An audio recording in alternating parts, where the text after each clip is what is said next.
La tragedia del hombre que oía pensar. María Castelo. Llevo ya casi una hora con la carta de mi amigo entre las manos, sin salir de la grata emoción, a la vez sorpresa y alegría que me produjo su recibo. Hace 5 años largos que no veo a Daniel, desde su viaje al extranjero, durante el cual guardó un silencio tan obstinado que de no conocerle yo íntimamente hubiera llegado a temer que me olvidaba. Y aunque no dejó de afectarme ese mutismo, siempre confié en la verdad de su cariño y atribuí su actitud, ahora veo que con justicia, a la delicada reserva de su carácter y a la singular misantropía en que cayera en los últimos tiempos. Yo le habría escrito de 1000 amores, pero nunca supe a ciencia cierta a dónde hacerlo. Y he aquí que de repente me llega una carta suya fechada en Colombia, más aún en su residencia campestre, y concebida con igual sencillez que si en la semana anterior hubiésemos estado juntos. Es una invitación a pasar con él algunos días en su casa de campo.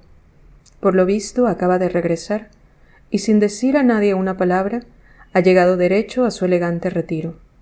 Aquí estarás at home, me escribe, y termina insistiendo de manera tan obligante que me siento comprometido a aceptar, por más que no es mucho el tiempo disponible en medio de mis ocupaciones. Verdad es que el anhelo de volver a ver a mi viejo camarada puede más que todo. Sin tardar preparo mi maleta y espero a su chofer, quien según me dice al llegar, tiene orden de no regresar sino conmigo. Ah, Daniel, desde la escuela nos profesamos entrañable afecto. Vecinos de casas y de pupitres en la clase, lo fuimos también de espíritus, pues a pesar de tener caracteres muy diferentes, había muchas cosas vitales en que estábamos acordes. Todas sus inclinaciones eran refinadas, selectas. Amaba la belleza en cuantas formas suele manifestarse.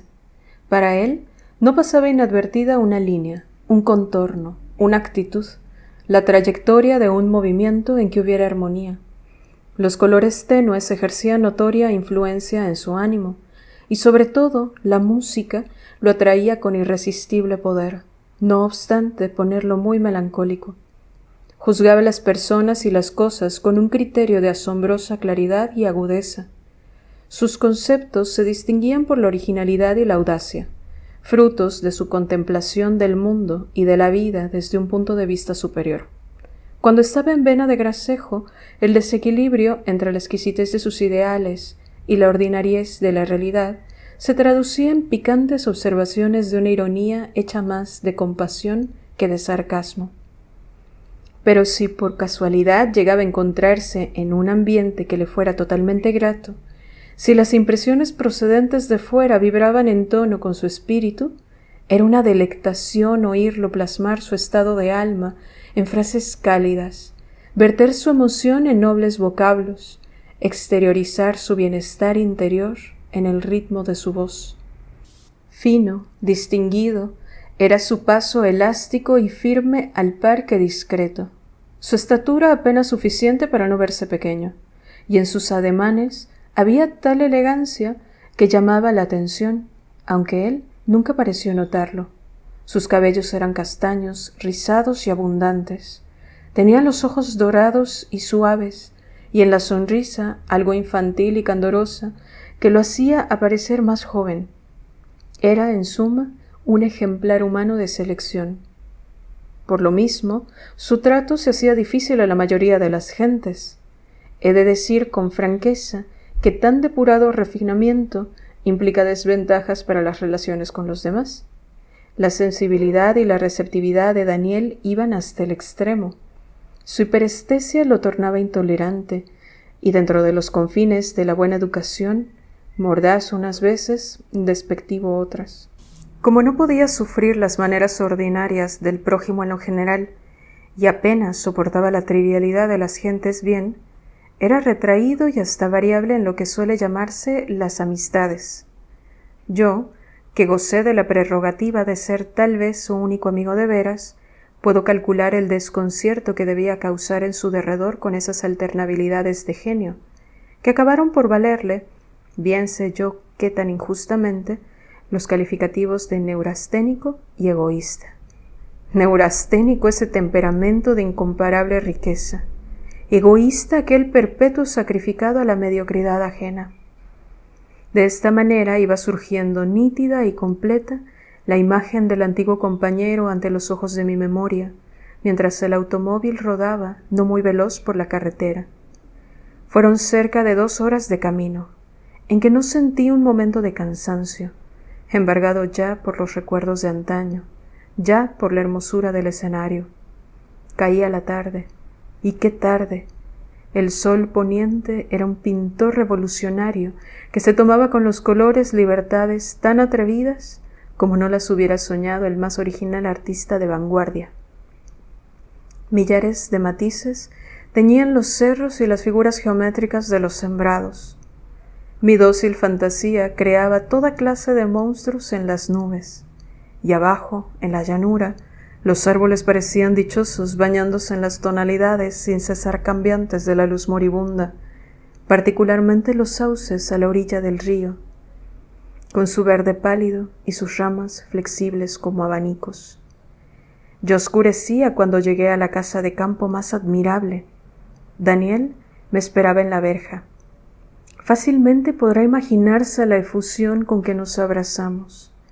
En silencio, en un silencio emocionado, cruzamos el jardín hecho de prados cultivados con esmero y bordeados de lindas flores.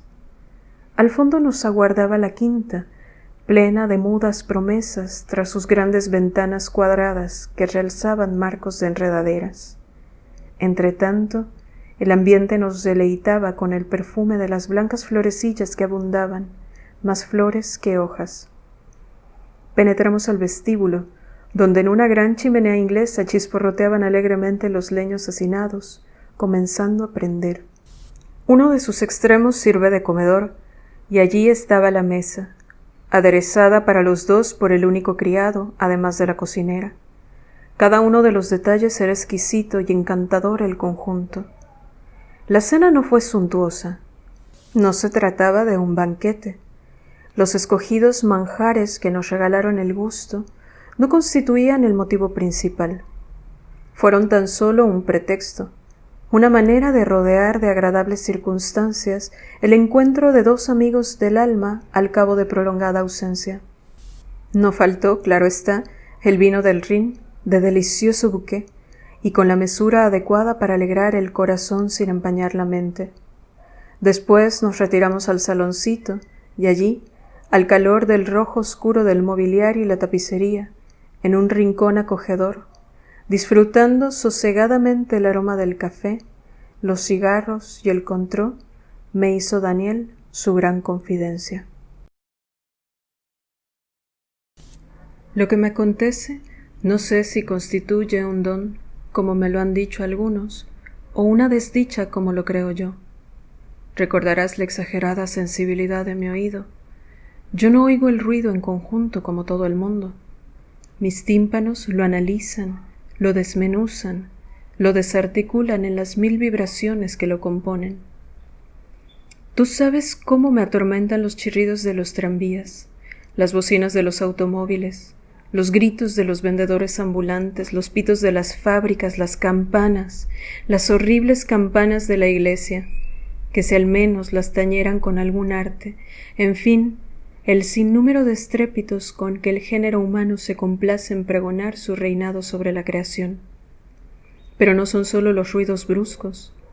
Has de creerme que de noche, en la cama, no puedo soportar ni el tic-tac de un reloj de bolsillo, y en mis largos insomnios me llegan, a través de las paredes, las campanadas de los relojes de la vecindad. Últimamente comencé a notar cosas extraordinarias. Hallándome en medio de concursos de gentes, aún silenciosas, como en el teatro o en la iglesia, se me llenaban los oídos de un murmullo vago, como si todas aquellas personas estuvieran hablando a un tiempo a media voz.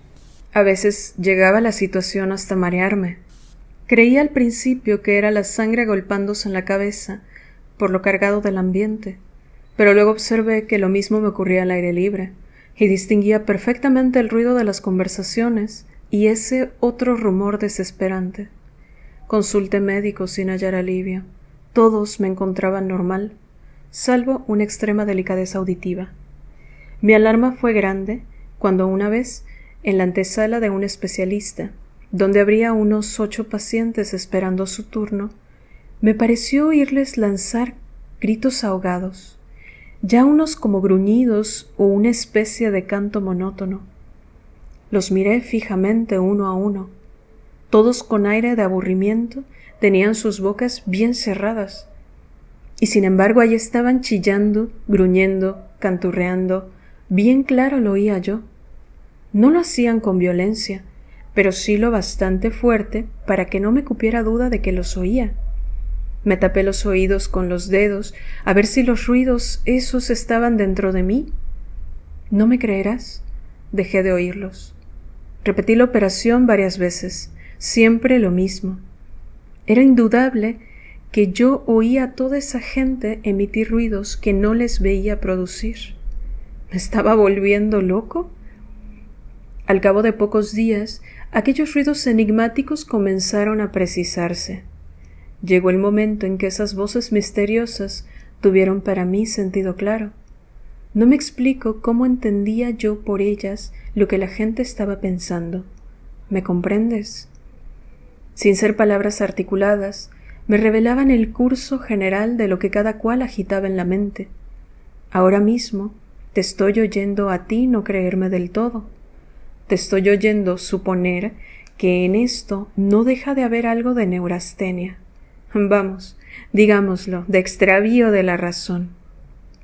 No, hombre, no digas esas cosas. Mascullé todo confuso porque era verdad. Mi primera interpretación fue que al pobre Daniel estaba ocurriendo algo en la cabeza. No te preocupes, no me molestas. Si es lo más natural creer eso. Nadie hubiera imaginado semejante extravagancia. Soy un desgraciado que oye pensar. ¿Desgraciado? Privilegiado, querrás decir. No, no.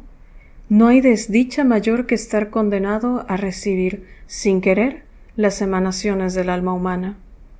¿Cuántos dieran lo que no tienen por poder destapar los cráneos ajenos y leer la verdad de lo que piensa el que les habla? ¿Quién supiera lo que el otro piensa? Dicen. Yo, que vivo sabiéndolo, exclamo, feliz el que lo ignora para siempre. ¡Qué ilusión, qué alegría de la vida puede quedarle al que oye el grito de todos los instintos, el rugido de todas las pasiones, el estridor de todas las ruindades! Figúrate cómo será el chirrido de una mala intención. ¡Ah! Pero el suplicio máximo es oír la hipocresía. ¿Puedes imaginar lo que será la disonancia entre la palabra santurrona y el pensamiento perverso? Sí, pero en cambio tienes la llave del triunfo en todas las esferas de la vida. Con esa maravillosa facultad de penetrar en el alma de los demás, nadie podrá superarte. Todos serán tus instrumentos en los negocios, en la política. No quiero triunfos tan costosos. Además, ¿cómo he de dominar a los hombres si tengo que apartarme de ellos? En verdad te digo que vale más creer en un amigo que saber que es falso. Allí estaba delante de mí un hombre dotado de talento, belleza varonil, gusto refinado, dinero, en resumen, todos los elementos para ser feliz, que sin embargo por una prodigiosa facultad, capaz de darle un completo dominio de sus semejantes, se sentía el más desdichado de todos.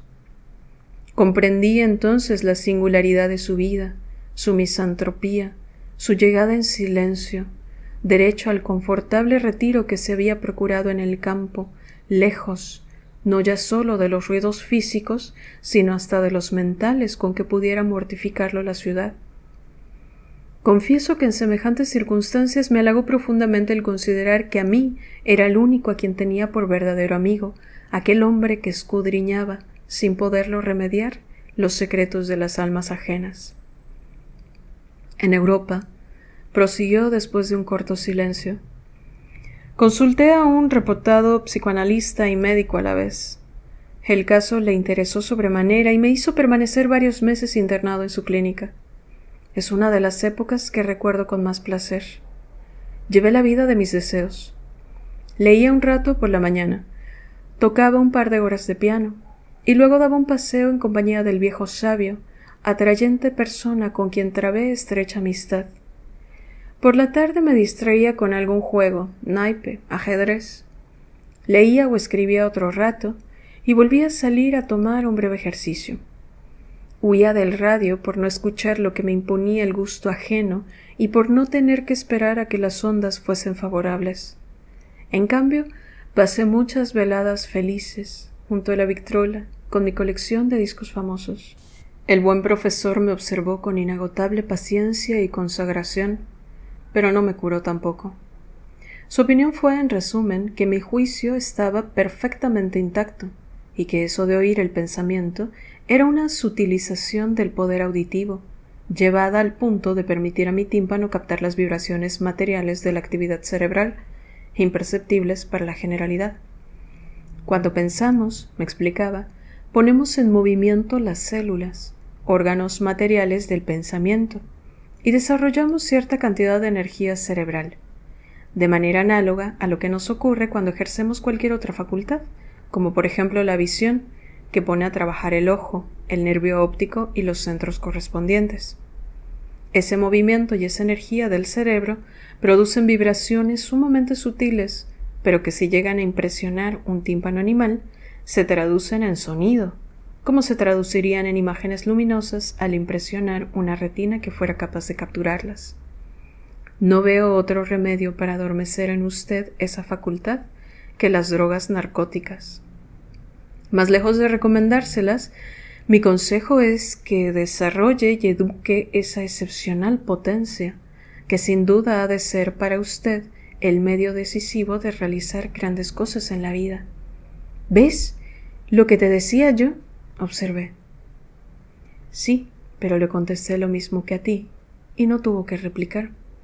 El buen anciano quería que nos asociáramos para poner en práctica no sé qué plan en servicio de la humanidad, pero yo no veía la hora de venir a encerrarme en este refugio, y aquí me tienes. ¿No te has enamorado? Hasta eso me está prohibido por esta malhadada facultad. Ya supondrás las desilusiones que me ha proporcionado. No adivinar, sino conocer claramente las pequeñeces, las mentiras, las mezquinas ambiciones de que no están exentas las mujeres. Es veneno mortal para el amor más fuerte. Y cuando no son ellas mismas, es la parentela. Recuerdo a la buena señora, madre de una de mis novias fracasadas. Bajo su piel de amabilidad y buena educación, y hasta de piedad y de virtud, era insufrible de intrigante, interesada, materialista y vulgar en sus sentimientos. A fe mía que los ocultaba a la maravilla, pero a quienes no podían oírselos. Las sinuosidades de su carácter se reflejaban en su modo de taconear. ¡Horror! Le sonaba un pie más que el otro. No sé qué me era más intolerable, si eso o sus diálogos con las criadas. Su afán de parecer tan joven como su hija me daba náuseas. Vaciló unos momentos. Luego, alzando los ojos casi húmedos, me dijo con la voz sobrecogida: Sin embargo, sí, he amado. Amé a una mujer, la única. ¿Te digo que la amé? Aún la amo.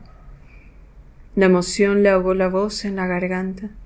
Daniel permaneció silencioso un largo rato y yo no me atreví a turbar el curso de sus recuerdos. Fue una pausa, solemne, sagrada. El humo de los cigarros ascendía como una plegaria, en leves giros por entre el tenue resplandor que vertían las lámparas. Pero nuestro amor estaba predestinado a no realizarse. Le tengo miedo al matrimonio. El matrimonio es sin duda una necesidad social y de la especie, pero es una calamidad para el individuo, o por lo menos para el individuo verdaderamente afectivo. Nada tan peligroso para las ilusiones como poner a los dos enamorados a vivir juntos, a verse a todas horas, aun en las más íntimas, a descubrirse mutuamente sus escondidas flaquezas, a que no quede entre los dos nada por conocer. Si precisamente el amor vive de ansias, de anhelos, de imaginar siempre algo más, el amor necesita un ritmo de presencias y ausencias que lo mantengan vibrante. Y todo eso lo destruye el matrimonio. Además, qué horrible tragedia la del afecto reglamentado, encarrilado, donde todo está previsto y donde cada manifestación, cada delicadeza, cada transporte se reduce al adusto cumplimiento del deber. El matrimonio tiene la desgracia de ser una institución social muy respetable y por lo mismo irremediablemente prosaica, algo así como el reglamento de circulación. No me negarás a pesar de todo que tu raro poder entraña sus compensaciones.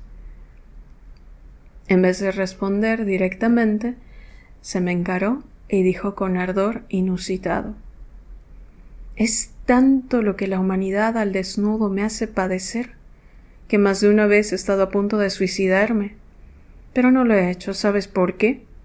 Por respeto a la vida universal, por miedo a las consecuencias. Yo creo que los individuos no estamos tan individualizados como parece. Cada uno de nosotros es el fruto de los antecesores que le precedieron, sin solución de continuidad, desde el principio de las cosas. Detrás de mí o de ti o de cualquiera, hay una cadena ininterrumpida de seres vivientes que han sido necesarios para que nosotros existamos. Y como todos venimos de un tronco común, cualquiera que sea, cada uno de nosotros está ligado por los lazos de la vida a todos los demás que existen, han existido y existirán. Porque si tenemos hijos, servimos de eslabón para que la cadena que pasa por nosotros no se corte, y nos hacemos a nuestro turno indispensables para la existencia de quién sabe cuántos seres futuros. Y aunque no los tengamos, puesto que la vida nos enlaza con todos los de antes y los de ahora, también nos enlaza con sus descendientes. No somos, pues, ese orgulloso individuo independiente que pretendemos. Somos apenas partículas de la vida, elementos integrantes de la gran vida universal. Y así como a cada miembro del organismo le corresponden determinadas funciones, así también cada vida particular tiene su órbita de acción y de significado en la vida del gran conjunto. No es lícito levantar la mano contra esa gran unidad, atentando contra la propia vida, so pena de consecuencias terribles. Después de semejante conversación, me costó trabajo conciliar el sueño aquella noche. Inmensa paz reinaba en la casa y sus contornos. No interrumpía el silencio ni el ladrido de un perro lejano. Sin embargo, mi ánimo estaba agitado por las revelaciones de Daniel. ¿Era de veras aquello un don o una desdicha? ¿Representaba una fuerza o una debilidad? Sin duda, era el ápice del refinamiento sensitivo, pero ¿por qué? ¿Por depuración o por degeneración? No acertaba yo a responderme a mí mismo.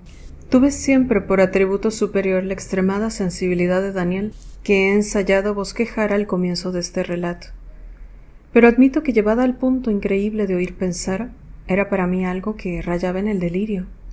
Aquel hombre, delicadamente receptivo, abierto a todo efluvio intelectual o estético que le llegara de fuera, emocionable por las más sutiles corrientes de sentimiento, cuyo espíritu vibraba ricamente al más leve contacto de la belleza y la sabiduría, era a mis ojos un ser privilegiado.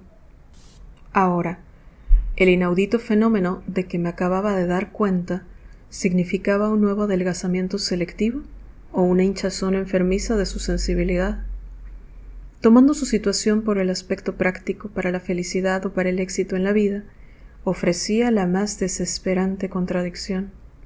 Es innegable que conocer el fondo del pensamiento humano antes de su expresión, y muchas veces a pesar de ella, constituiría un arma fantásticamente poderosa para triunfar en cuanta empresa se acometiera. Sería la competencia de un semidios con simples criaturas humanas. Sin embargo, por otro lado, me parecía que mi amigo había dicho la verdad al rechazar victorias que le costaran el sacrificio de todas las ilusiones de la vida. victorias obtenidas a cambio de oír las estridencias de las bajezas a que se atreven los hombres. Aquello era construir el éxito con las cenizas de la felicidad. Y no pude sofocar un suspiro de alivio al mirar mi tosquedad tan ajena a semejantes complicaciones. Por primera vez me sentí satisfecho de mi dulce medianía. Esto fue La tragedia del hombre que oía pensar, de la colombiana María Castelo Espinosa, en la voz de Carla Marrufo para Ibris.